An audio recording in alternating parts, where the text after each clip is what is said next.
നേരായ മാർഗത്തിൽ കാര്യങ്ങൾ ചെയ്യുമ്പോൾ ചില തടസ്സങ്ങളൊക്കെ ഉണ്ടാവും. അവിടെയൊക്കെ തളരാതെ പിടിച്ചു നിൽക്കാൻ പറ്റണം. അത് കറക്റ്റാ. പക്ഷെ ബാങ്കുകാരും കടം കൊടുക്കാനുള്ളവരും ഇതൊക്കെ പറഞ്ഞ് സമ്മതിക്കണ്ടേ? ഞാനൊരു ഐഡിയ പറയട്ടെ. മണ്ടത്തരം പറയട്ടെ എന്ന് പറഞ്ഞാൽ മതി. അവൻ പറയട്ടടാ.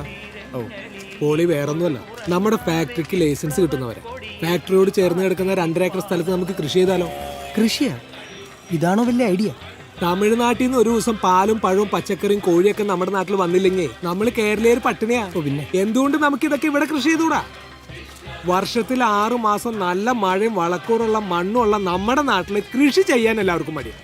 നമ്മളൊക്കെ വൈറ്റ് കോളർ ജോലിക്ക് പുറകെയാണല്ലോ. അവസാനം കാശ് കൊടുത്താലും ഭക്ഷണം കിട്ടാനില്ല എന്ന് വരുമ്പോഴേ നമ്മളൊക്കെ പഠിക്കൂ. ഐഡിയ വലിയ കുഴപ്പമില്ല കേട്ടോ.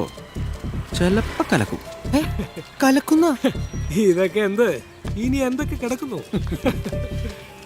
കൃഷിയാകുമ്പോൾ ആരെയും പേടിക്കുകയും വേണ്ട, ആരുടെയും പെർമിഷനും വേണ്ട. അല്ല സഖാവ്? അതെ. അപ്പോ ഇനി ഒട്ടും വൈകിക്കണ്ട.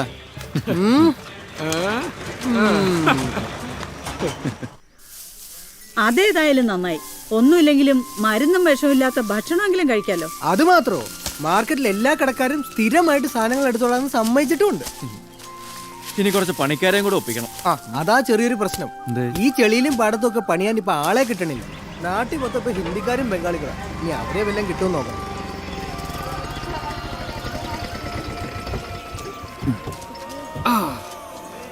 ഇതാണ് ഞാൻ പറഞ്ഞ സ്ഥലം. ആളിവിടെ എവിടെയെങ്കിലും കാണും. താഴേക്ക് നോക്കണോ? ഇതിനകത്തിരിക്കുകയായിരുന്നോ? എന്നാ ഇതാണ് ഞാൻ പറഞ്ഞ ആള്. പണിക്കാരെയൊക്കെ തരാം. 500 രൂപ കൂലി. പിന്നെ കാശ് അവരുടെ കയ്യിൽ നേരിട്ട് കൊടുക്കണ്ട. വൈകിട്ട് ഞാൻ വന്ന് കളക്ട് ചെയ്തോളാം. വലിയ ഉപകാരം. എത്ര ആള് വേണമെന്നാ പറഞ്ഞേ? അത് ഒരു 10 ആള് അല്ലേ? അത് പോരെ? തൽക്കാലം അത് മതി. അത്രേ ഉള്ളൂ. അപ്പൊ ശരി, നിങ്ങൾ വിട്ടോ. നാളെ കാലത്ത് 8 മണിക്ക് 10 പണിക്കാർ സൈറ്റിലുണ്ടാവും. അതുപോലെ ഓക്കെ. അപ്പൊ കാണാം. Okay, thank you. 10 പണിക്കാരൊക്കെ കൊടുക്കാനുണ്ടാവൂടാ.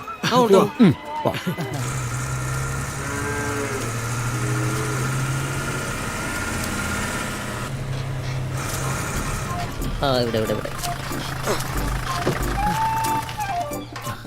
ഒന്ന് ഡൗൺലോഡ് ചെയ്ത് എന്നെ പോലല്ല, അവര് തന്നെ ഇറങ്ങിക്കോളൂ. അതെ, നിങ്ങൾക്ക് ഹിന്ദിയൊക്കെ നന്നായിട്ട് അറിയും. എന്തായി പറയുന്നേ? ഹിന്ദിയൊക്കെ നല്ല മണിമണി പോലെ പറയില്ലേ? എങ്കിൽ കുഴപ്പമാവും. ഹിന്ദി അറിയാന്നുണ്ടെങ്കിൽ മലയാളികളുടെ ഒരു സ്വഭാവം വെച്ച് ഇവന്മാരെ വശീകരിച്ച് തട്ടിയെടുക്കും. ഇവന്മാർക്ക് 10 ഉറിയക്കാരെ കൊടുക്കാം. അതാകുമ്പോ അമ്മമാര് പറഞ്ഞ ഇവന്മാർക്കും മനസ്സിലാവില്ല.